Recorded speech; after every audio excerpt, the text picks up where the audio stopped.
After months of rumors and teases, we finally have our first look at Samsung's next flagship phone.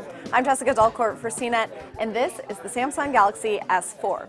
Now, it looks very similar to the Samsung Galaxy S3 that came before it. It has the same rounded shoulder design. However, it is different.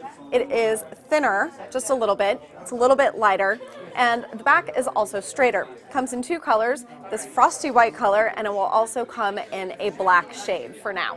This does have a 5-inch Super AMOLED HD display, 1080p, so it's full HD.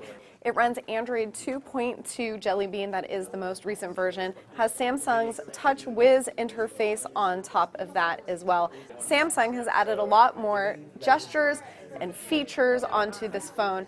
You can move your hand across the screen with some of these features enabled. Some of these things are what you've seen in the Samsung Galaxy Note tablets and smartphones. One of those is Air View specifically, and that's where you can enable this. And because this phone doesn't have a stylus, you'll actually use your finger just to hover over. So you'll be able to preview certain things, you'll be able to preview pictures, preview videos, you'll be able to look at tabs with just your finger hovering instead of committing to opening it all the way. There have been a lot of rumors about eye tracking, and one of the implementations that we see here with the Galaxy S4 is called Smart Pause. So if you're watching a video and you look away from the screen, the phone will detect through the front-facing camera that you've averted your gaze, and it will pause your video for you and resume your video when you look back.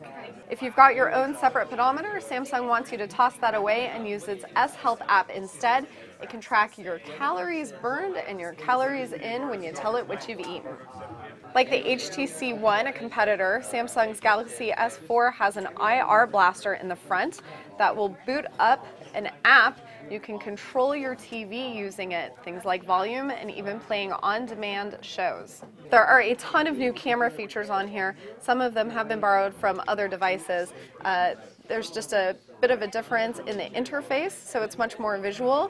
There are also more modes on here as well. It will support LTE, and wireless charging, we hear, depends on the different market requirements. So I take that as a soft yes. Battery is 2600 milliamp hours.